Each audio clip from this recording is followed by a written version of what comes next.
래퍼 한혜가 최근 KBS ETV 사장님 귀는 당나귀 귀에서 무명 시절 고시원살이 비화를 전해 안타까움을 안겼다. 한혜는 어느 날 방에서 너무 이상한 냄새가 나서 알고 봤더니 옆방 남성이 사망했었던 것이라는 충격적인 이야기를 털어놨다. 당시 한혜를 더 비참하게 했던 건 그 사실을 알면서도 돈이 없어 이사할 수 없었다는 점이었다. 고시원 주인은 그나마 조금 떨어진 방으로 배정을 해줬고 한혜는 그 고시원에서 계속 살아가야 했다. 1990년생인 한혜는 2011년 힙합 그룹 팬텀의 싱글 앨범 얼굴 뚫어지겠다로 가요계에 데뷔했다. 팬텀 데뷔 전까지는 그룹 블락비에 소속될 예정이었지만 팀에 어울리지 않아 퇴출당한 바 있다. 팬텀 데뷔 후에도 이렇다 할 관심을 얻지 못했던 한혜가 대중적으로 이름을 알리게 된 건 엠넷 쇼미더머니 4분 2015 다. 이후 힙합의 민족, 쇼미더머니 6분 등에 참여하며 열심히 활동한 한혜는 최근 대출 없이 전세로 한강뷰 신축 아파트로 이사한 사실을 밝혀 화제를 모았다. 한혜는 음악을 위해 상경한 후 무역회사 사무보조부터 한식당 서빙까지 안 해본 일이 없다고 한다. 제대로 된 거처가 없어 반지하 방과 고시원을 전전했던 한혜는 포기하지 않고 꿈을 위해 달려나갔고 현재 브랜뉴 뮤직 비등기 이사로 선임되며 다양한 활동을 펼치고 있다. 한혜와 같이 무명 시절 다양한 일화들을 언급하며 그때 그 시절 서름을 토로한 연예인들이 여럿 있다.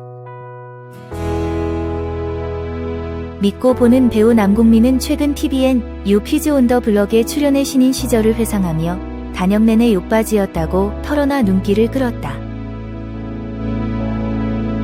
우연히 M사 공채 탤런트를 본 후 연기에 푹 빠지게 됐다는 남궁민은 긴 무명 시절 초라한 자기 모습도 너무 좋았다고 밝혔다. 남궁민은 일단 개로 시작했다. 웃어야 하는 신인데 너 지금 해 다 떨어지는데 사람들 다 쳐다보는 데라고 했다. 웃어야 하는데 경련이 오더라. 그런데 집 갈 때 연기를 했으니까 기분이 좋았다. 고 강한 정신력의 소유자임을 알렸다. 촬영장에서 말도 안 되는 대우를 당해도 아픔으로 다가오지 않았다고. 남궁민은 그때는 상욕하던 시절이었는데 모든 NG의 근원 요소는 나였다. 죄송합니다라는 말을 맨날 큰 소리로 하니까 항상 타깃이었다. 고 설명했다. 그런데도 남궁민은 자신이 부족한 걸 알고 열정이 넘치다 보니 억울하지 않고 자연스러웠다며 연기에 대한 남다른 애착을 보여 감동을 안겼다. 배우 조우진은 1999년 데뷔 후 16년간 긴 무명 생활을 지낸 바 있다. 그는 2015년 영화 내부자들에서 조상무로 출연하면서 대중에게 강한 인상을 남겼다. 이후 조우진은 데뷔 23년 만인 2021년 영화 발신제안으로 첫 단독 주연을 맡게 됐다. 조우진은 지난 2021년 SBS 미운 우리 새끼에 출연해 무명 시절을 떠올리며 촬영 현장에 갔다가 통보도 없이 자신의 배역을 다른 사람이 하고 있는 장면을 목격했을 때가 가장 힘들었다. 고 회상에 안타까움을 안긴 바 있다. 배역을 뺏긴 채 쓸쓸히 집으로 돌아간 조우진은 아직도 이유를 모른다. 그때 그 순간 세상이 어두워지더라. 30살을 갓 넘겼던 나이였다.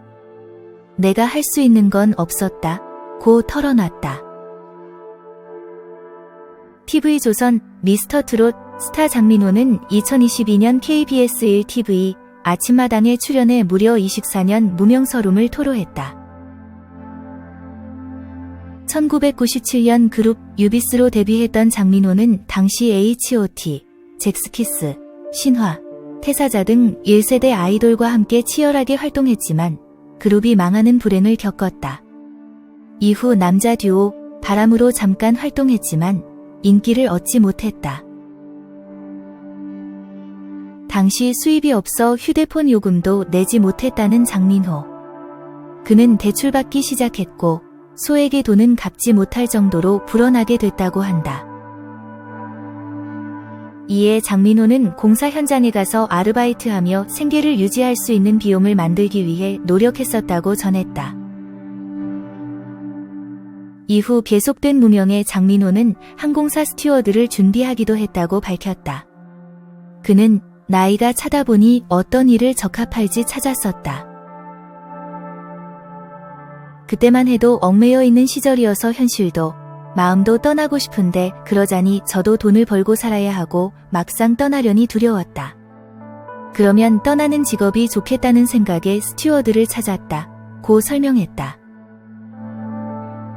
승무원이 되기 위한 절차를 밟기 시작했을 즈음 장민호는 친한 매니저 형으로부터 트로트 장르 관련 미팅 제안을 받았다. 그렇게 장민호는 KBS가 주최한 오디션 프로그램에서 고군분투하고 주목받기 위해 노력하는 모습을 보이며 최종 우승이라는 큰 성과를 보였다. 하지만 그 뒤에도 무명 생활은 계속됐다고. 그렇게 24년이 지난 후 장민호는 TV조선 미스트롯을 통해서 무명 생활을 청산하게 됐다. 무명을 버텨주셔서 감사하다는 말에 장민호는 이런 얘기하는 걸 꺼렸다. 남들도 똑같은 인생을 살았을 텐데 저희 이야기만 부각이 되는 것 같았다. 오늘 치유를 받는 기분이다. 라며 울컥했다. 가수 송가인도 무명 생활이 상당히 길었다. 2012년 싱글 앨범 산바람아 강바람아 사랑가로 데뷔한 송가인은 2019년 상반기 TV조선 내일은 미스트롯에서 우승하며 무명 생활을 청산했다. 송가인은 지난 4월 TV조선 스타다큐 마이웨이에 출연해 무명 시절 어머니 희생에 대해 털어놨다. 송가인은 엄마 아빠가 먹을 거 못 먹고 입을 거 못 입으며 내 뒷바라지를 해주셨다. 며 무녀 어머니께서 날 위해 굿땅까지 팔 정도였다. 라고 눈시울을 붉혔다. 또 송가인은 행사 다니면서 제일 힘들었던 건 추운 겨울에 다들 차 안에서 대기하는데 나만 혼자 천막 대기실에 있었다. 마음이 이상하고 서러웠다. 또 장애인용 화장실이 넓어서 거기서 옷을 갈아입는데 청소 아주머니가 제가 빨리 안 나오니까 이상했는지 나오라고 문을 계속 두드렸다. 저 초대 가수예요 라고 하는데 너무 민망했다. 고 토로하기도 했다.